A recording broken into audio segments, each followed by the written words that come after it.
Bismillahirrahmanirrahim. Assalamualaikum warahmatullahi wabarakatuh.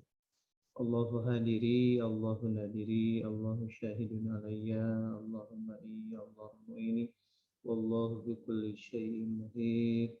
Rabbi shrah li sadri wa yassir li amri wahlul 'uqdatam min lisani yafqahu qawli. Rabbi zidna ilman nafi'an warzuqni fahman wasi'an. Birahmatika ya arhamar rahimin.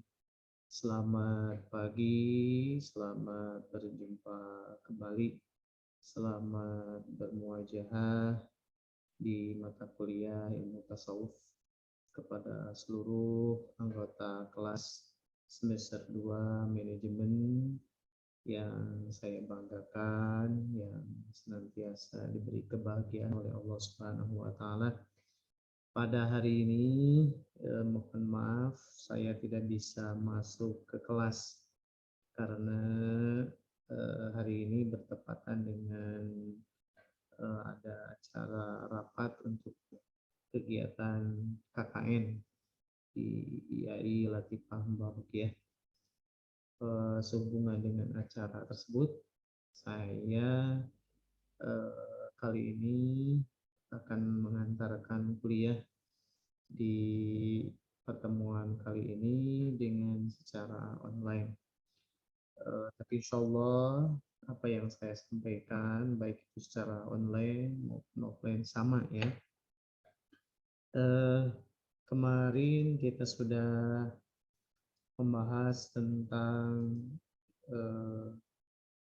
bagaimana amaliyah dalam Thariqah Qadiriyah Naqsabandiyah ya.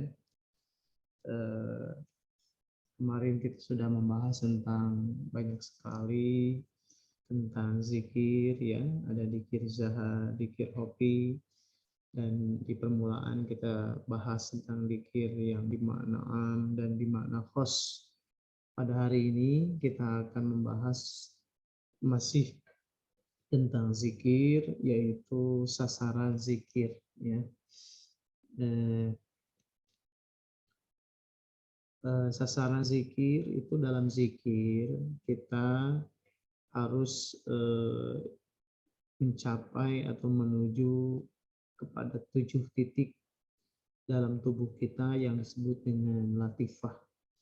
Latifah itu adalah titik-titik kelembutan dalam diri manusia yang apabila titik-titik ini dilalui dengan kalimat zikir yang kita amalkan kemarin ya, akan sangat berfaedah, sangat bermakna gitu ya. Dimana dalam latifah ini, latifah itu artinya kelembutan, sesuatu yang lembut gitu ya, titik-titik inti dalam diri manusia. Kita mengenalnya dengan latifah. Latifah itu ada 7 ya, sebagaimana 7 lapis bumi, 7 lapis langit, 7 tingkatan surga, 7 tingkatan neraka gitu ya. Nah, ini kalimat 7 ini bilangan 7 ini adalah sesuatu yang sangat luar biasa dalam istilah-istilah keagamaan di kita ya. Ketujuh latifah tersebut adalah yang pertama latifatul qalbi ya. Dan sedikit mungkin kita di sini kita kuliah di Institut Agama Islam Latifah Mubarakiyah gitu ya. Sekolah Tinggi Ilmu Ekonomi Latifah Mubarakiyah gitu ya. Ada latifah. Apa itu latifah? Latifah itu gitu ya, Abah Sepuh, itu merupakan sebuah akronim Lembaga Tinggi Fadilah Hidup. Jadi ketika kita ingin mencapai keutamaan dalam kehidupan, cager, bager, lahir, batin, ngenah, nyawa, betah, jasad. Nah, diantaranya di sini gitu ya, di latifah ya. Nah, dan apabila kita berzikir melalui ketujuh stasiun titik-titik inti dalam tubuh kita latifah ini, insya Allah akan banyak faedahnya gitu ya. Sebagaimana kita hari ini berkuliah di IAILM, insya Allah gitu ya, akan menambah keutamaan hidup kita di dunia dan di akhirat. Maka Anda adalah orang-orang yang sangat beruntung. Minal muflihin, gitu ya. Orang-orang yang sangat beruntung. Nah, yang pertama adalah latifatul qalbi. Yang kedua adalah latifatul ruhi. Yang ketiga adalah latifatus sirri. Yang keempat latifatul khafi. Yang keenam latifatul akhfa. Yang keenam latifatul nafsi. Dan yang ketujuh latifatul qalam. Nah, latif itu artinya ya lembut, peka, sensitif, ya. Latifah itu zamannya latoif. Ada kitab yang namanya Latoiful Ma'arif, gitu ya. Nah, ilmu-ilmu yang lembut.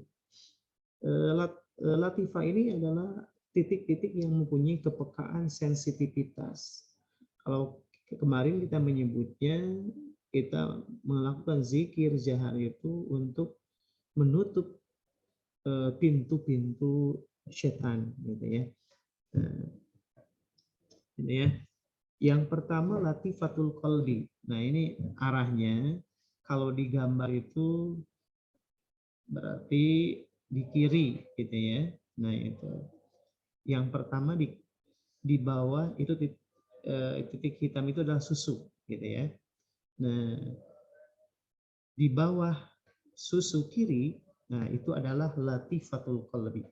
Nah, nanti Anda bisa tunjuk ya. Yang kedua, di bawah susu kanan, jadi berlawanan ya. Kalau di sana kiri berarti di kita kanan. Ya. Di kanan itu adalah latifatul ruhi. Ya. Kemudian di atas susu kiri adalah latifatus sirri. Dan di atas susu kanan adalah latifatul khafi. Nah, ketika kita dikir khafi itu ke arah susu kiri, gitu ya. Di sana ada latifatul khafi dan ada latifatul ruhi. Gitu ya. Kemudian di tengah-tengah, nah ini adalah latifatul akhfa, di antara susu, gitu ya, di dada, di antara susu itu latifatul akhfa. Kemudian di tengah-tengah, di antara dua mata ini adalah latifatun nafsi. Ya. Kemudian di sini di otak, di mulut adalah latifatul qalam. Ya, nah ini. Ya, yang pertama latifatul qalbi ini di bawah susu kiri. Yang kedua latifatul ruhi di bawah susu kanan. Yang ketiga di atas susu kiri adalah latifatus sirri. Yang keempat di atas susu kanan adalah latifatul khafi. Di tengah-tengah di sini adalah latifatul akhfa. Di antara dua mata ini di tengah-tengah adalah latifatul nafsi, dan di atas di otak di imun-imun adalah latifatul qalam. Ya, ketika kita berzikir ini pertama-tama kita gitu ya mengucapkan kalimat la ilaha illallah itu dari bawah masuk ke latifatul apa yang tengah itu akhfa, kemudian latifatul apa dari akhfa ke nafsi ke kolam, gitu ya. Ya dari latifatul akhfa ke nafsi ke kolam, kemudian selanjutnya kolbi, gitu ya. Kolbi, sirri, kemudian ruhi dan hofi, gitu ya. Nah, latifatul akhfa ke nafsi kolam, gitu ya. Kemudian masuk kolbi, ruhi, gitu ya, sirri dan hofi dalam. Nah, yang pertama latifatul qalbi. Tadi latifatul qalbi itu adanya di bawah susu kiri, gitu ya. Latifatul qalbi itu adanya di susu sebelah kiri, gitu ya, di bawah susu sebelah kiri. Nah, dalam latifatul qalbi, gitu ya, nafsu yang ada yaitu nafsu lawamah. Dalam Al-Quran, surat Al-Qiyamah, wala uqsimu bin nafsil lawwamah ayasabul insanu allan najma'a idhamah. Gitu ya. Lawama itu gitu ya, asal kata di laum, mencaci gitu ya. Di mana di dalam titik ini gitu ya, kesukaannya ya kalau tidak di-manage titik ini akan sering mencaci gitu ya. Cacian-cacian kita itu munculnya dari sini. Kenapa suka menghina orang gitu ya. Dan tempatnya juga al-hawa, segala keinginan gitu ya. Manusia ini sering banyak keinginan gitu ya. Nah, dalam hidup ya kalau kita apa senantiasa menuruti keinginan rasanya walaupun manusia diberi gunung Uhud sekalipun gitu ya, tidak akan pernah memuaskan keinginan manusia. Walaupun manusia diberi air seluas lautan, kalau yang dibicarakan keinginan tentu manusia itu tidak akan pernah puas. Manusia itu setelah diberi gunung satu pasti meminta gunung yang lainnya. Gitu ya. Kalau diberi emas seember pasti minta ember yang lainnya. Gitu. Dan tidak akan pernah selesai keinginan manusia itu. Ya. Maka di sini kita perlu memilih mana yang benar-benar menjadi keinginan dan apa yang menjadi kebutuhan. Nah, kalau misalkan kebutuhan itu adalah yang primer, gitu ya. Nah, maka tidak semua yang kita inginkan itu kita butuhkan pada akhirnya, gitu ya. Nah, maka di sini perlu sekali kita memilih dan memilah asak tilik cinta milih, gitu ya. Jangan sampai kita terus memburu keinginan, ya, tidak akan habis manusia itu. Nah, maka di latifatul qalbi ini kita menempa diri supaya keinginan gitu ya, motivasi untuk mencaci, motivasi untuk berbuat keonaran, ujub. Nah, ini ujub gitu ya. Membanggakan diri. Gitu. Kita membanggakan diri kita. Gitu. Sementara kita hanya makhluk yang serba titipan, gitu ya. Semuanya ada titipan Allah. Kita diberi kekayaan, diberi pangkat, jabatan, itu adalah titipan, gitu. Dan semuanya adalah milik Allah. Ya. Kita tidak pernah membanggakan diri, jangan pernah membanggakan diri. Dan ini sifat ujub itu ada di manusia. Karena ada, nah maka harus diminimalisir karena itu tidak baik. Gitu ya. Sifat yang harusnya ada di khaliq tidak boleh ada di makhluk. Gitu ya. Kalau Allah pantas untuk membanggakan diri karena segala sesuatu adalah ciptaannya. Sementara kita tidak pantas. Gitu. Ghibah, menceritakan kejelekan orang lain. Ya, ada kalanya kita dalam keseharian selalu terjebak ke dalam yang namanya ghibah. Iyyakum wal ghibah, gitu ya. Kita harus sangat berhati-hati gitu ya dari yang namanya ghibah gitu. Kalau gitu ya kita ghibah itu kata rasa kita sedang memakan daging mentah kata dalam hadis ya. Maka dan dosanya pun luar biasa ini ghibah gitu ya. Kita bertobat dari ghibah itu para ulama menyatakan ini dosanya yang sangat berat untuk kita meminta ampunannya. Misalkan ada orang yang kita gibahi, nah ampunannya itu kita harus sebutkan gitu ya. Sementara menyebutkan dosa di hadapan orang lain, di orang yang kita gibahi itu luar biasa tantangannya. Maka hati-hati kita ya. Nah, Arya, nah itu ya. Potensi-potensi ria itu muncul di sini, gitu ya. Ria itu beramal karena mengharapkan pujian dari makhluk, gitu ya. Dan meninggalkan amal karena itu ada istilahnya tuh ada hinaan atau tidak ada pujian dari makhluk. Nah itu. Kalau kita ada yang muji-muji semangat, tidak ada yang muji tidak semangat, nah itu berarti kita ria. Fawailul lil musallin alladzina hum an salatihim sahun alladzina hum yura'una wa yamna'unal ma'un, gitu ya. Kalau kita beramal terus ditunggangi dengan sifat ria, wah ini amal kita tidak akan dapat pahala, ya.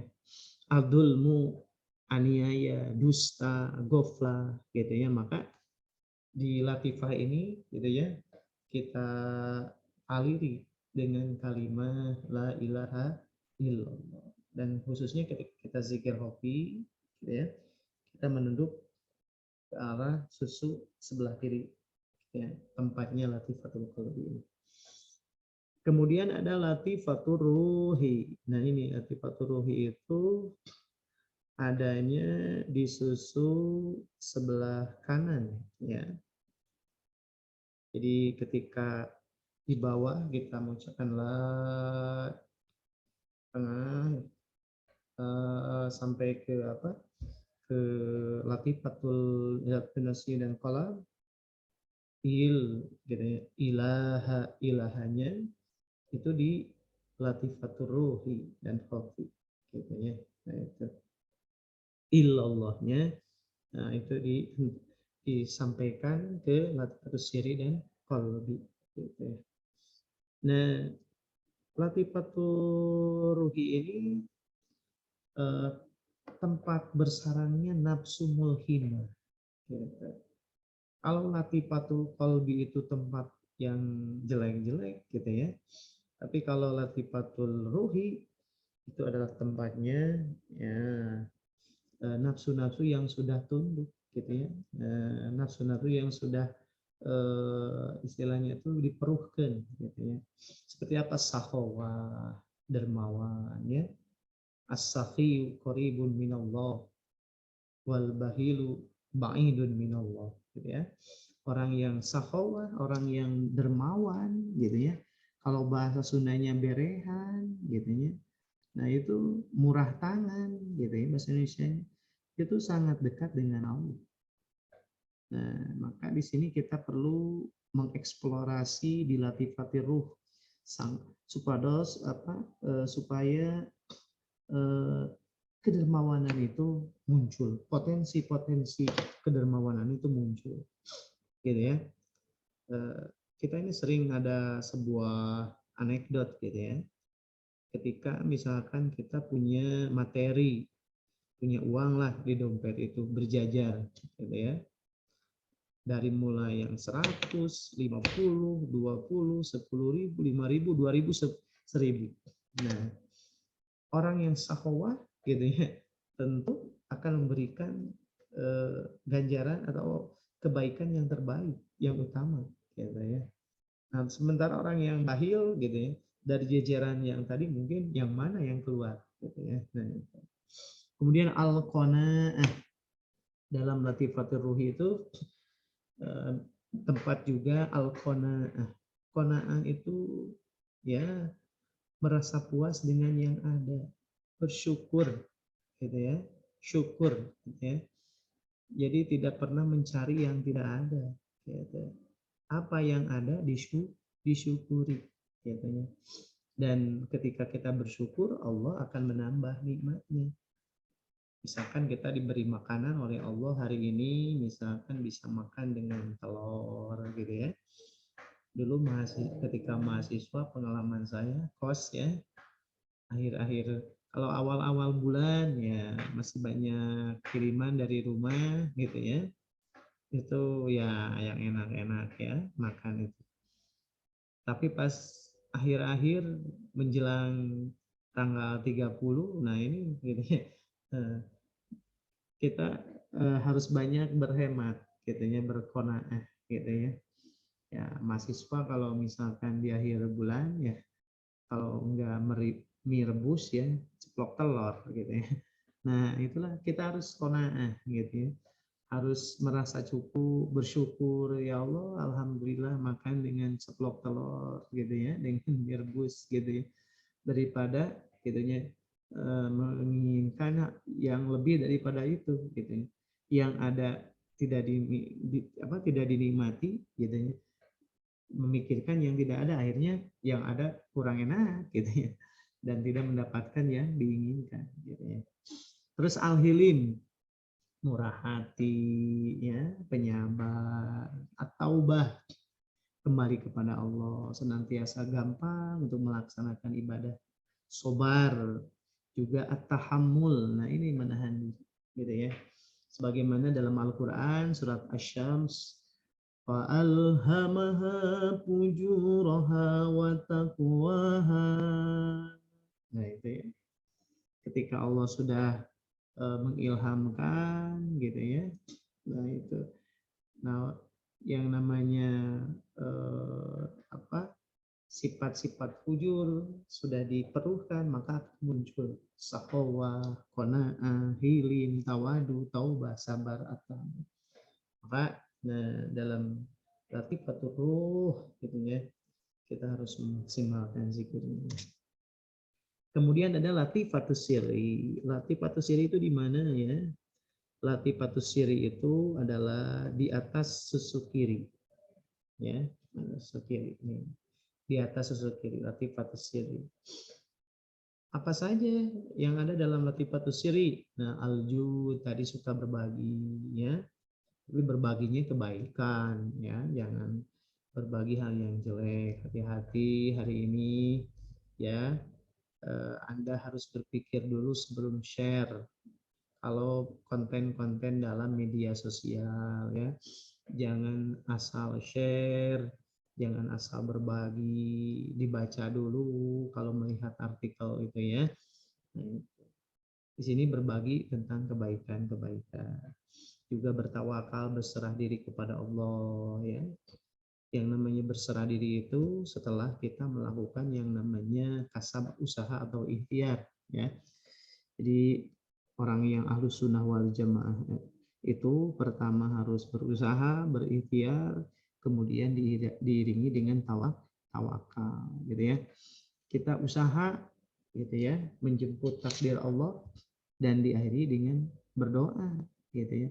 Kalau dalam bahasa Bang Haji Roma Irama itu perjuangan dan doa. Anda harus berjuang dulu. Ketika sudah berjuang, baru berdoa, gitu ya. Menyempurnakan ikhtiar lahir dengan ikhtiar batin. Karena kehidupan kita itu ada lahiriah, ada batiniyah, ya. Lahiriahnya itu, gitu ya, kita bekerja, berusaha, gitu ya. Kalau Anda sebagai mahasiswa itu kuliah, belajar, dan ya ikhtiar batinnya banyak berdoa, banyak khotaman, banyak manakiban, banyak berzikir, ya, untuk sukses dalam hari ini. Ketika Anda menjadi mahasiswa, sukses belajar, nanti setelah selesai jadi mahasiswa, sukses di bidang Anda masing-masing, gitu ya. Kemudian ibadah, syukur, ridho, ya, juga khosyah, gitu ya. Sifat takut kalau kita terjerumus ke dalam hal-hal yang dilarang oleh Allah. Ya, dalam Al-Quran, innalladzina la yarjuna liqa'ana waradu bil hayatid dunya watma'annu biha walladzina hum an ayatina ghafilun. Ya, gitu. Jadi orang-orang, ya, yang senantiasa tentram dengan zikir kepada Allah, gitu ya, dan tidak pernah menjadi orang-orang yang ghaflah, yang lupa kepada Allah, ya. Maka dalam latifatus siri ini perlu kita eksplor juga supaya lahir sifat-sifat untuk selalu berbagi kebahagiaan, berbagi kebaikan, berserah diri kepada Allah, ibadah, syukur, ridho, dan timbulnya rasa takut atau khasyah ya takut ketika kita menginjakan atau melaksanakan hal-hal yang dilarang oleh Allah. Kemudian latifatul khafi. Nah, di mana ini latifatul khafi? Latifatul khafi ini adanya ya di atas susu kiri. Nah, itu ya. Susu kanan, susu kanan. Nah, susu kanan ini. Di atas susu kanan. Latifatul khafi. Ya. Apa saja dalam latifatul khafi? Nah, itu adalah husnul khuluq, sikap yang baik, akhlak yang baik, gitu ya. Setelah kita beriman, maka kita harus keluar dari keimanan kita itu adalah sifat-sifat yang baik, ya. Dan ya manusia itu perjalanannya panjang, gitu ya. Dari mulai manusia itu diumpamakan seperti ya kupu-kupu, gitu ya. Kupu-kupu itu tidak muncul begitu saja, tapi melalui proses. Ya, pertama proses jadi ulat dulu. Ya, ada kalanya kita ini jadi ulat, gitu ya. Tapi jangan betah jadi ulat, gitu ya. Ulat itu segala apapun dimakan, gitu ya. Tidak pernah melihat kanan kiri, selalu jadi biang keburukan, gitu ya. Dan orang jijik, gitu ya, sangat ngeri, gitu ya, kalau melihat ulat. Nah, tapi ya jangan berlama-lama jadi ulat, gitu ya. Cepatlah beriado, gitu ya, berkholwat, gitu ya. Jadilah kepompong. Setelah jadi kepompong, jadilah makhluk Allah yang indah, yaitu kupu-kupu. Nah, ya. Kemudian itu, gitu ya. Dari latifatul khafi ini kita supaya muncul akhlak-akhlak yang baik yang tadi kita sebutkan, ya. Terus tarku masih wallah, meninggalkan segala sesuatu selain Allah, gitu ya. Dalam latifatul khafi kita diajarkan bahwa Allah adalah segala sesuatu yang jadi tujuan, pusat takarub kita. Ilahi anta maksudi, gitu ya. Yang jadi maksud kita adalah Allah. Terus alutfu bil akhlak, bil khalaq, lemah lembut kepada makhluk, ya. Ketika seorang sudah mencapai tingkatan latifatul khafi ini, gitu ya, maka tidak ada sifat yang kasar dalam dirinya, tapi lemah lembut, menyayangi. Kemudian alhamdulillah ala sholah, senantiasa menajak kepada kemaslahatan, ya. Yang dicari adalah kemaslahatan. As-safhan dunub wal ghair, memaafkan terhadap kesalahan orang lain, ya. Pemaaf orangnya, gitu ya. Jadilah orang yang selalu menjadi orang yang pemaaf. Dipinta atau tidak dipinta, kita adalah orang yang pemaaf. Wal afina 'anil nas, orang yang bertakwa itu salah satu kriterianya adalah orang yang suka memaafkan. Jadi, alangkah mulianya orang itu menjadi orang yang selalu memberi maaf walaupun tanpa diminta maaf. Al-mail bil khalaq, simpatik kepada sama makhluk. Jadi orang yang pikarasepeun orang-orang, gitu. Jadi orang yang disenangi, dicintai oleh orang. Dicintai, disenangi itu berarti kita punya sesuatu yang menurut mereka itu baik. Contohnya kupu-kupu, ya, indah, ya, punya nilai penyebar kebaikan, gitu. Al-hubu ilal khalaq, cinta kepada makhluk, ya, sifat empati, simpati. Nah, maka kita juga bisa mengekspor di sini, ya, tadi. Kemudian ada latifatul akhfa. Sebenarnya latifatul akhfa itu adanya di tengah-tengah, di antara dua susu, ya. Latifatul akhfa ini tempat nafsu kamilah. Ketika titik kelembutan ini sudah dicapai manusia, maka yang keluar adalah ilmu yakin, ainul yakin, dan ilmu hakul yakin. Dalam ayat inilah gitu ya, kesempurnaan yang diraih manusia, gitu ya. Lanjut, ada latifatul khafi. Nah, di mana latifatul khafi ini?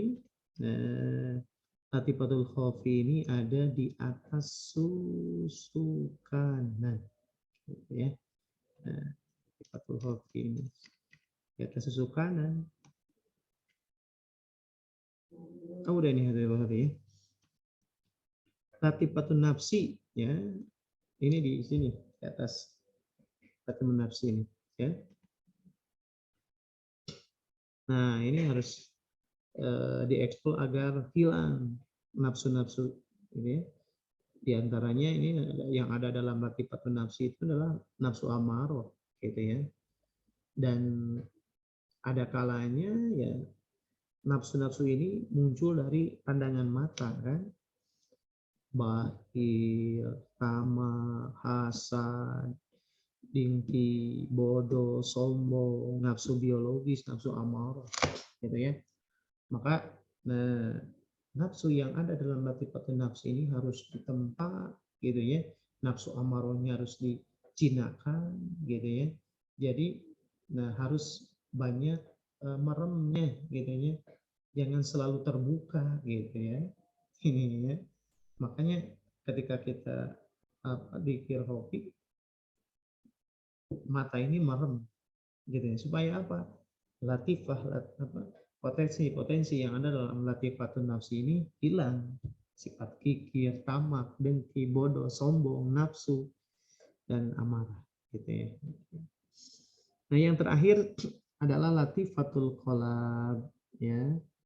Nafsu yang bertempat padanya nafsu rodiyah. Nah, rodiyah ini adanya dalam otak dimag, ya. Nah, maka harus dimaksimalkan potensinya ini ya. Karena sifat-sifatnya al-karam, mulia, al-juhud, meninggalkan kemewahan, ikhlas, waro, gitu ya. Bersifat rohani, menepati janji, gitu ya. Nah, itulah teman-teman ya, rekan-rekan di semester 2 prodi manajemen, itu adalah sasaran daripada kita melakukan zikir ya. Ketujuh latifah ini, gitu ya, potensi baiknya agar semakin mereka, semakin menebar kebaikan, dan potensi-potensi yang negatifnya agar diminimalisir. Maka ketika kita berzikir, ya, nah kita harus menempati, gitu ya, ketujuh latifah ini, ya, alirkan, gitu ya, zikir kita itu sesuai kepada latifah-latifah supaya memaksimalkan potensi baik, meminimalisir potensi-potensi negatifnya, ya. Senantiasa amalkan, gitu ya, dengan sebaik-baiknya, perbanyak zikirnya supaya potensi-potensi baiknya semakin maksimal dalam diri kita. Nah, ya, dan yang jeleknya supaya terus diminimalisir, dijinakan. Yang timbul adalah kebaikan. Itulah mengapa kita berzikir, ya, harus memenuhi, gitu ya, pemasuk, gitu ya, atau tepat dalam sasarannya, itu yang ketujuh kita. Barangkali itu yang bisa saya sampaikan dalam perkuliahan hari ini.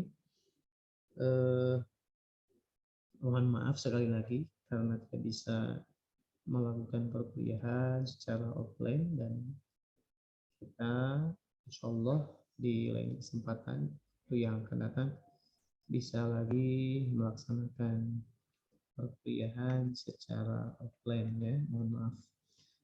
Sekali lagi inilah materi kita hari ini, dan Anda bisa nanti download materinya, disilakan. Dan seperti biasa, setelah Anda menyimak materi kuliah ini, Anda mereview, kemudian menguploadnya di siakan, mengupload ke siakan. Ya.